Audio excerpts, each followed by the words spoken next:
Hello everyone and welcome back to another video on the channel. We are 2 weeks away from the kickoff of the 2025/26 Premier League season. So today I'm going to be making my final table predictions for this upcoming Premier League season. Let's just get straight into it. The way this is going to work is I'm going to work from 20th and go all the way up to 1st. So first up, in relegation, in 20th place, I've got Sunderland.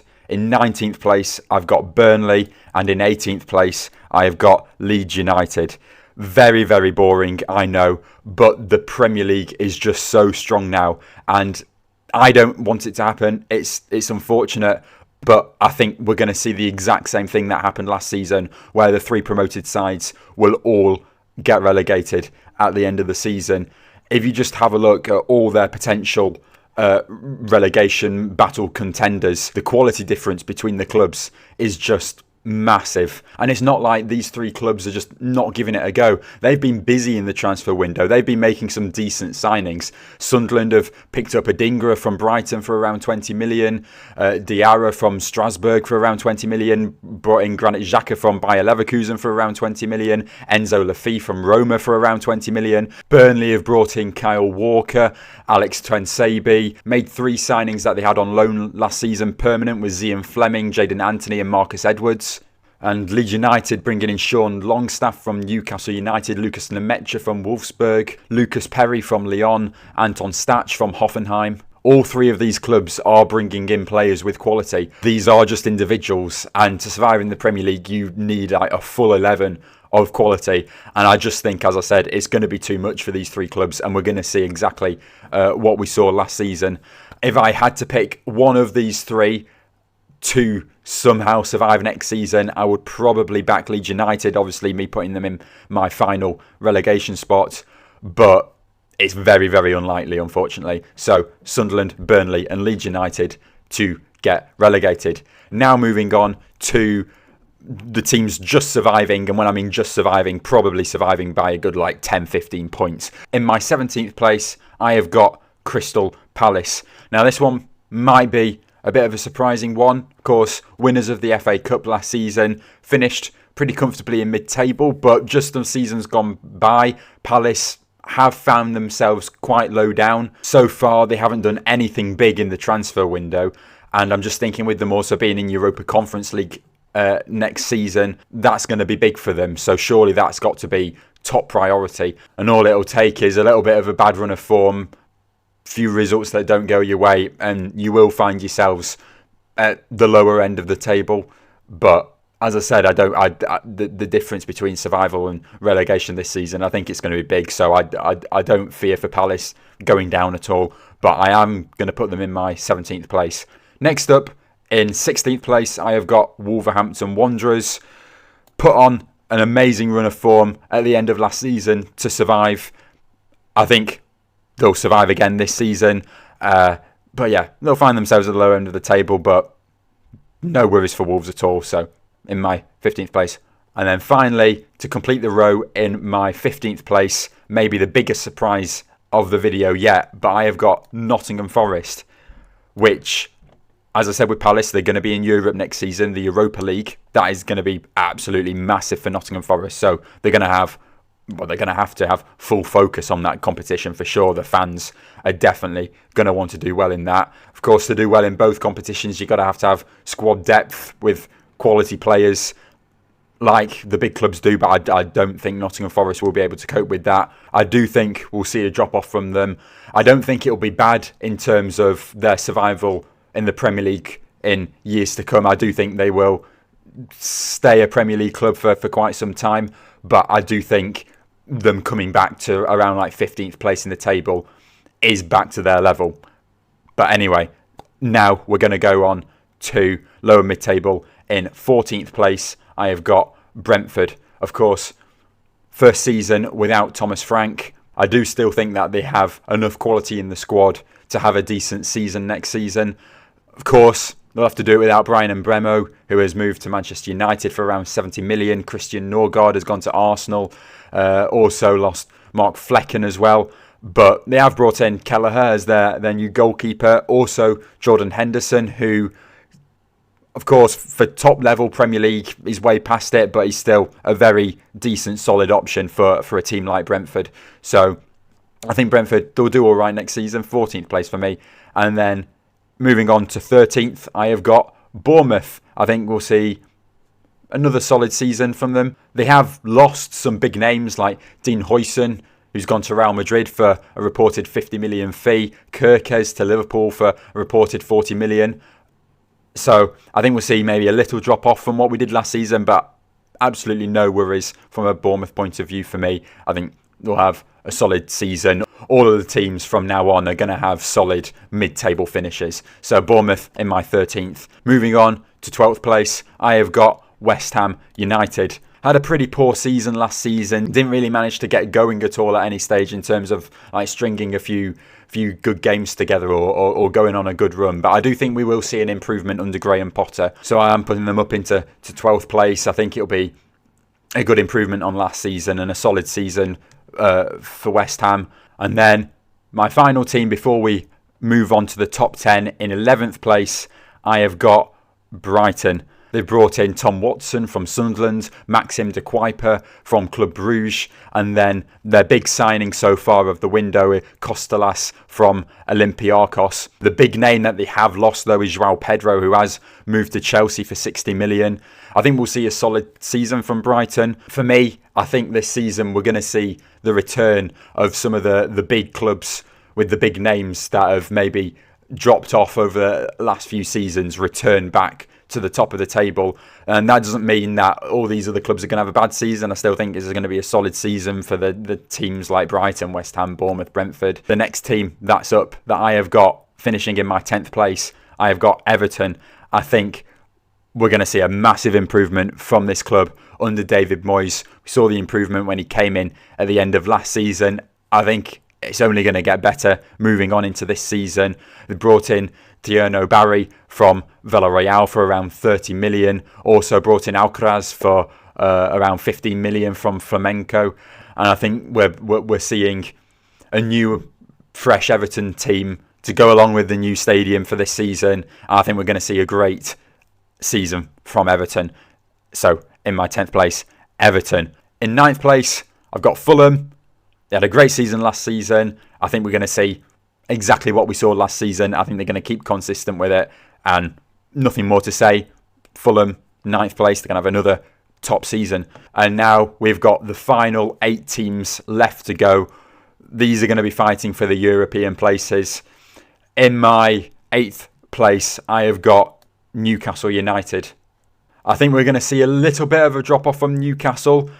Of course, qualifying for Champions League again last season. So I think we're going to see something similar to what we saw last time when they qualified for the Champions League a couple of years ago. They dropped off a bit. Still going to have a solid season. Of course, if you don't keep all the players fit, though, for all the competitions. They had some big injury crises as well at the club last season, so that could continue into this season. But I still think they're going to have a solid season, Newcastle United. They brought in Anthony Elanga from Nottingham Forest, who played really well last season, and I think it's a great signing from Newcastle's point of view. Moving on to 7th place now, before we move into the top 6, I have got Chelsea. I think they're going to have another great season, but then ultimately just fall short towards the end, just like we saw last season. They have been signing some pretty big names, as I've already mentioned earlier on in this video. João Pedro from Brighton, brought in Liam Delap from a relegated side Ipswich Town last season. Jamie Bydone-Gittens from Dortmund for around 50 million.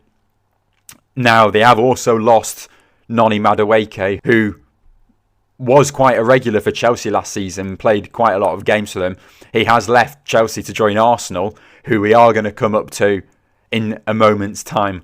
On to 6th place now, I have got Manchester United. Quite a few people thinking that they will only make mid-table again.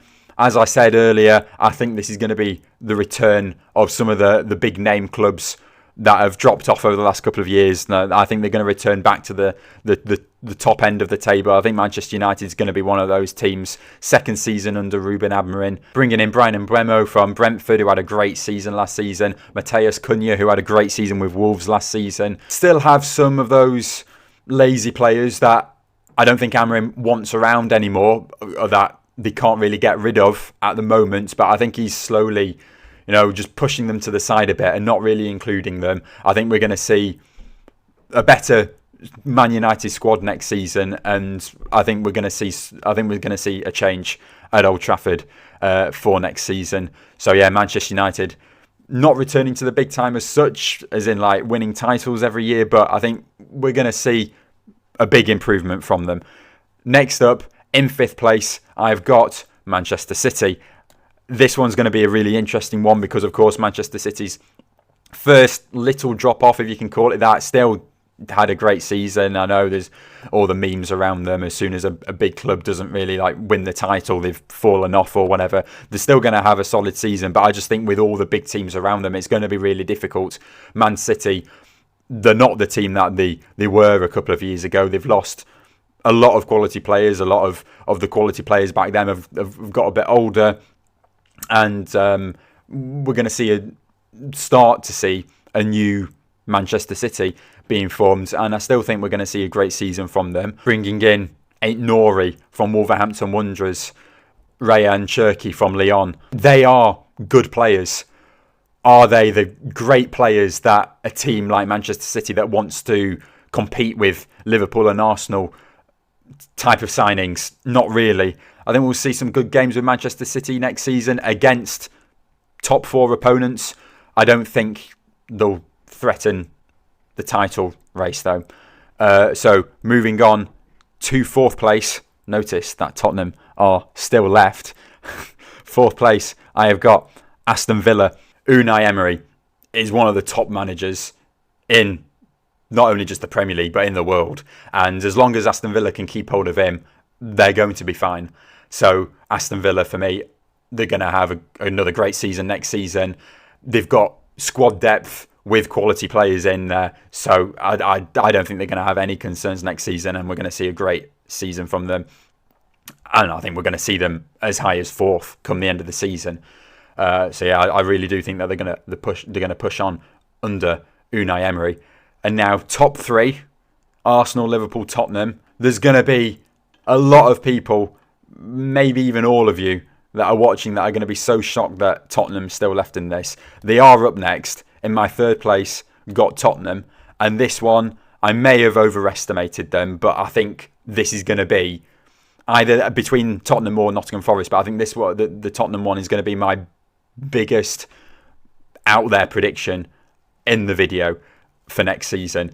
I think we're going to see such an improvement for Tottenham next season under Thomas Frank. Not only just an improvement from what they were last season, maybe finishing the top 10.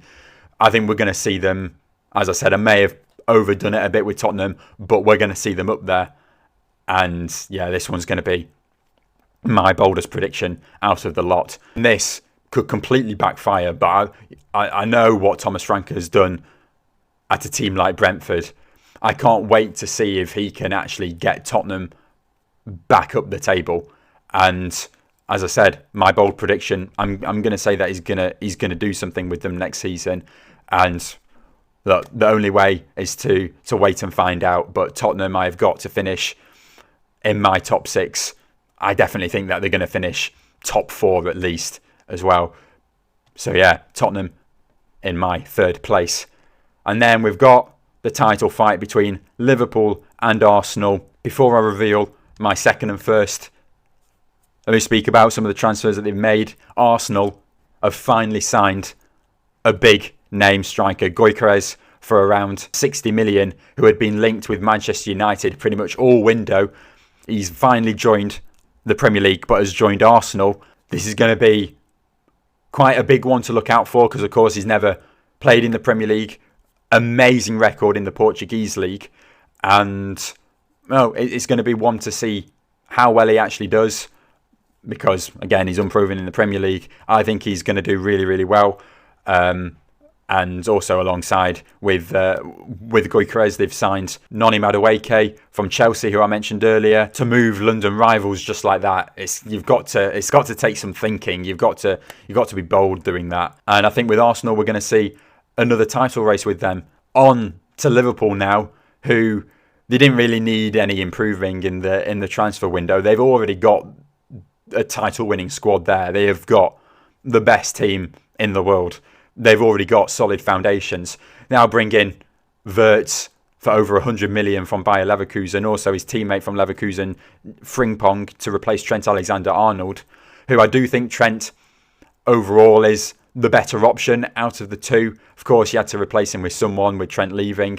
I know there's going to be some salty Liverpool fans still about it, but that's why they're salty, because Trent, they've lost a great player in Trent.